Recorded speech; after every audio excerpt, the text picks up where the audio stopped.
घने जंगलों के बीच प्राचीन पहाड़ था जिसके नीचे नागलोक बसा हुआ था।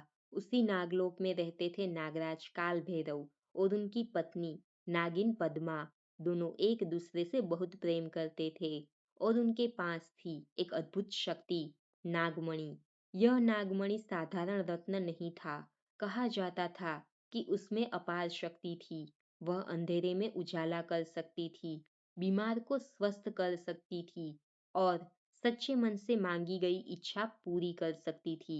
हर पूर्णिमा की रात नागराज काल भैरव अपनी नागमणि को बाहर निकालते और नागिन पद्मा नागमणि की रक्षा करती। दोनों जानते थे कि अगर यह नागमणि गलत हाथों में चली गई तो पूरी धरती संकट में पड़ जाएगी।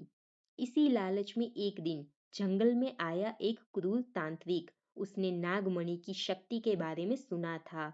वह रात के अंधेरे में नागलोक तक पहुंच गया। पूर्णिमा की रात, जब नागराज ध्यान में लीन थे, तांत्रिक ने हमला कर दिया। भयंकर युद्ध हुआ।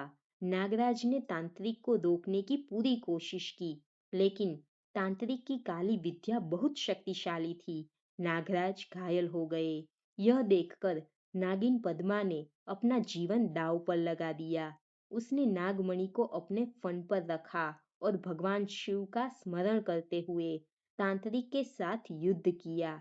नागमणि की दिव्य रोशनी से तांत्रिक की सारी काली शक्ति नष्ट हो गई, लेकिन उसी पल नागिन पद्मा स्वयं पत्थर की मूर्ति बन गए। नागराज ने रोते हुए नागमणि को धरती में समा दिया और प्रण लिया कि वह अब कभी इसे बाहर नहीं निकालेंगे। कहते हैं उसी स्थान पर आज भी एक प्राचीन नाग मंदिर है। लोग मानते हैं कि आज भी सच्चे प्रेम, त्याग और भक्ति से मांगी गई इच्छा वहां पूरी होती है और नागिन पद्मा की आत्मा आज भी नागमणि की रक्षा करती है। इस कहानी से हमें सीख मिलती है, लालच विनाश लाता है, लेकिन प्रेम और बलिदान अमर हो जाता है। If you like my content, don't forget to like, share and subscribe and hit the bell icon to stay updated.